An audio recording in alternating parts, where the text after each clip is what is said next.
He's coming, look, he is.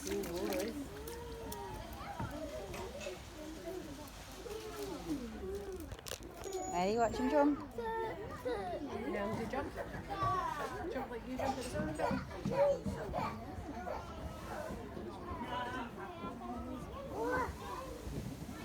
There's more. Oh, he might change his mind about jumping when he sees the lady with all the fishes.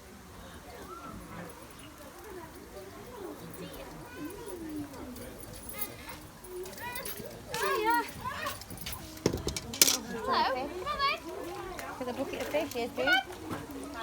You're You not see it? staying in the water, are you? Hello, Paul. Here you go. Come on. They're all coming now, aren't they? Thanks. Here you go.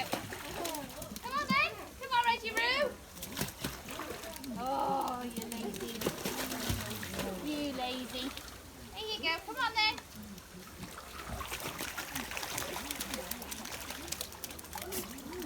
Come on then.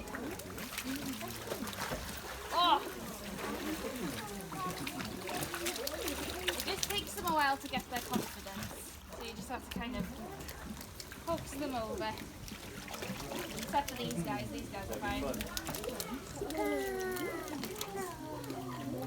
They're enjoying that fishy, aren't they? Come on, Violet. Oh, Maz! Come on, pay attention! There you go. Nice. Well, some of them are a little bit frozen, so we're just waiting for them to thaw out. Let's get the squishy ones.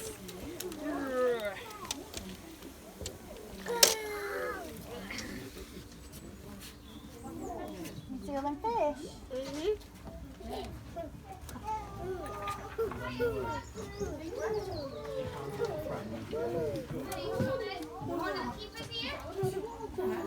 Okay. Welcome to our penguin feed. So we've got Humboldt penguins here. So they can be found in Peru and Chile. Pardon, darling. So they're a warm climate penguin. I have some, darling. Yeah. So they're very used to the warm weather we're having today. They do tend to spend most of the time in the water though. Okay. It's nice and cool for them. Here you go. Here you go.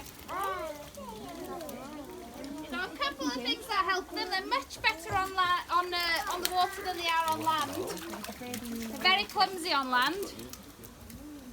Catch it, Doris. Yeah. Here we go. If you look at the base of the beak, they have an area that's all pink. Now this is to help them cool down when it's too hot. What they do is they send blood to this area. So essentially they blush. Oh, this is gross. And they send it to their feet as well, actually. So their feet have the same function. I'm just getting all the squishy ones from the bottom. The top ones are still a little bit frozen. Here we go. So the cold water passing over the beak or the cold water passing on the feet as they're moving in it helps them cool down. It's called thermoregulation. And once they got to a nice cool temperature, they'll stop the blushing and they'll stop the flushing of the blood in there. Hello. We have 21 individuals here. 21. And I know each one individually. What I use is these spots on their bellies. Each one has their own set, and I've learnt them all. Here you go, Belle. So it's like a fingerprint for them. So I'm quite good at joining the dots. So I make patterns out of their dots. So Mo has a triangle under his right wing, and Paul in the middle of his belly. He's got the number 5 as you would find it on a dice. Quite beautifully in the middle. Maureen's marker for me is 3 dots under her right wing with 1 dot adjacent to the middle one. And then Sprat has like a squiggly bit. She's quite unique. And then Doris at the back there. Doris has a very big black spot just in the middle of her belly, just slightly off to the right. And she has like a line that goes down as well. So all these little things help me tell them apart and it helps me keep on track as well with them. Who's eating, who's not behaving properly, who might have an injury. So I can keep on track because it's like having a crash of 21 children. It's a lot of work with them. They are my family though. They are very, very special. Here we go. People often ask me why the penguins are black and white. It's called counter shading. It's a form of camouflage. And it helps them out. So I have just brushed this pool, which is why it's so murky. It's because I've brushed and hoovered it. So usually when it doesn't look like a soup of rubbish, when you look from above, look, the further down they go, the harder it is to see them because of the dark colour on their back. The less light there is, the harder it is to see. So that's why they got the dark colour on their back. The white on their bellies serve the same purpose. If you were underneath them looking up, more light, more towards the surface of the water. So the white on the belly helps them blend in a little bit more with that. So it is to try and trick their predators and also their prey. Because they're both prey animals and predators. They predate on fish and crustaceans, anchovies, krill, squid, all sorts. Oh, that was a rubbish catch, Doris. There you go. So we're not sure what the dots are for. They're easy for us to tell, but we don't know if they recognise each other from the dots. We're not sure, but it's obviously a very big help for us to be able to tell them apart. Let me just get some of these squishy ones from the bottom again. They can swim at a speed of 25 miles per hour, which is amazing for a little penguin like this. They can hold their breath for 2 minutes, but they can stretch it up to 6 if they really have to, but that's kind of the very, very top of how long they can hold it for. They can dive up to 150 metres. Again, very good for a little penguin like this. They're quite an amazing animal. And when we go swimming, we wear goggles, don't we? So these guys have goggles as well. So when they enter the water, they've got a membrane in the eye. Oh, sorry, Mo. Called a nictitating membrane, and it moves across the eye like a pair of goggles for them and helps protect their eyes in the water. Start getting excited now. They start going really, really fast in the water. So I try not to put too many fish in the water, just because if they don't eat them, they fall to the bottom and break down and cause a lot of bacteria and so on in the pool. Right. Oh, I've got squishy ones. Squishy ones! So each penguin will eat about 500 grams a day of fish. With 21 of them. That's about 14 kilos on average. It's quite a lot. So what they eat is this fish called a sprat. This is from the sardine family. Oh, that's gone in my shoe. Thanks for that. Lovely. Thank you, Paul. So we order the sprats in, and they are caught off the coast of Cornwall, sustainably farmed, so that we're not depleting any wild resources.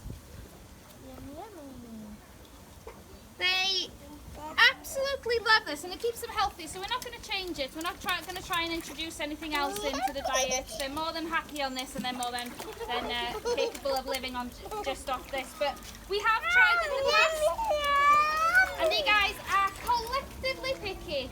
They just like the sprat, so there's no point changing anything that they like. There you go.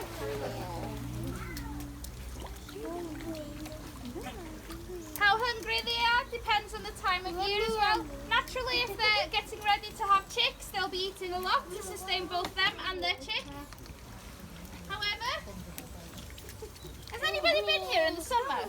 Like any summers? No, okay. So the penguins will pluck chickens all through the summer. Very badly timed on their part, to be honest with you. But what they do is they go through a molt. And penguins go through what's known as a catastrophic molt. Instead of just a normal molt like a chicken does, molts a few feathers at a time. There we go, there's he starting.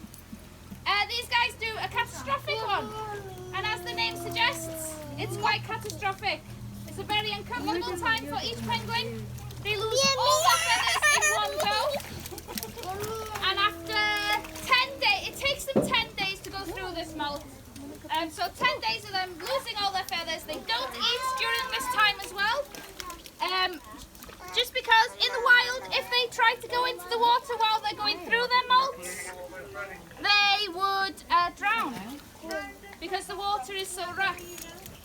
Here, obviously, they can go into the water if they want, but they tend not to. Their instinct is to stay away from it. So after 10 days, they've gone through their molts, they've worked through their fat stores, and they get very, very hungry. So during the molt, you're looking at, oh, sorry dude, less than half a bucket into the whole group. And then at their height, once everybody's done their molt, you can go through about 5 buckets a day with them, depending. So we've got a few that are in pairs, and they're breeding pairs. So the houses you can see down on the beaches, they're the breeding huts basically. So instead of them building a burrow, we provide them with one, just because it's an absolute nightmare to try and find 21 of them when they're burrowing into everything, and they have the whole enclosure, so where you guys walk they can actually go to, but they tend not to when they can see people. So the minute everybody goes home, they're out and about. So I came in, where was it? It was during lockdown actually, or just before lockdown. I had left a set of keys in one of the huts over here. So at 7:30 I came back to get them because they were actually my car keys for my husband's car. Oops. But anyway. So I came in and got them, and I couldn't see any of my penguins in either pools, so I was like, what's going on? So I came out to the beach and I listened, and all I could hear was all 31 of them at that time were in a big group, and they were running across the top there, and they ran down this way. They spotted me and they ran straight for the pool. So when you guys aren't here, they're out and about. So yeah, we provide those for them. They do tend to go in there to breathe. So once they have a partner, they stay with their partner for the rest of their lives, which is very cute. And then, so after they've chosen the nest, or they've built the nest, there you go. They cover it in their own poo, which is disgusting. But it is what they would do in the wild. It's a way for them to keep the integrity. So when they go to the toilet, it's like concrete. It hardens and it's like concrete. So we've got Jude at the bottom pool at the moment, jet washing it, because it's an absolute mess after 21 of them. And after the summer with the molt and everything, the pool gets very, very dirty. So he's just jet washing all of their poo off the rocks now. So they'll cover their nest in it. They'll then go on to... Oh, that's a bit frozen, that one. Oh, he ate it anyway. They mate, and then they have an egg, and they sit on the egg for 42 days until... So that's the incubation period. And then a little chick hatches, and it's about the size of the palm of my hand. Small, grey, and very fluffy and very cute. Now, Mum and Dad look after both. They both look after equally. They feed and they keep warm as well. So Mum will come out to, there's like shifts actually, so it changes as well. So either Mum or Dad will be out in the daytime swimming and eating, and then Mum will stay in, or either Mum and Dad will stay in with the chick, and then they swap over overnight. So they all do kind of a 6-hour stint, and then they swap over again. So they do a lot of the work together, and they can have 2 chicks. It's just often the younger couples struggle with 2. So often we have to step in to help out. Here you go, Belle. It takes them 12 weeks for the chicks to grow to their adult size, which isn't very long at all actually. It's quite rapid growth, so Mum and Dad have to work really hard actually to get them through that period of rapid growth. Once they're at 12 weeks, the chicks have developed their juvenile feathers, which they will keep for a year. And they are waterproof, so they can start going into the water. They're also, their feathers, they also develop their spots by that time as well. So by 12 weeks, we can actually see their identifier spots.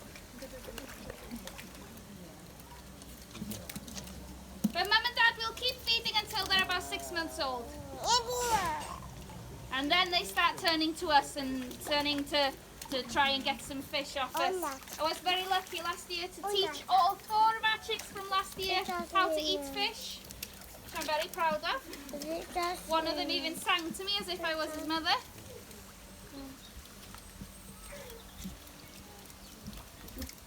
There you go. Oh. So they are not doing that well in the wild, unfortunately. That's obviously due to us. Who else? We're always the problem. And mostly it's because of a guano harvest. So guano is penguin poo, and what happens is farmers in Peru and Chile harvest their poo and use it as a fertilizer. It is an excellent fertilizer, but we work with a charity called Finesco. And what they do is they educate the farmers out in Peru and Chile on better ways to fertilize their crops that don't disrupt the penguins. And also work with researchers, they work with other zoos, and work with breeding programs as well to try and replenish the numbers in the wild. So because because the farmers in Peru and Chile break their nests, it means that their young are exposed to predators like the Andean fox and any other land predator really that will take the opportunity to grab one.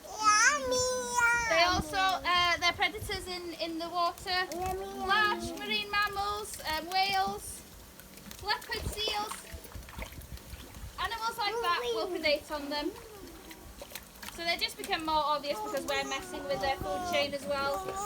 Things like overfishing are another big thing, plastics, ingesting plastics, another thing that affects them. Hey, hungry boy. So if you've got any questions about them, fire away. If not, thank you very much for coming to see us today, and I hope you have a lovely evening. These fish are cold. But yeah, they're very hungry now.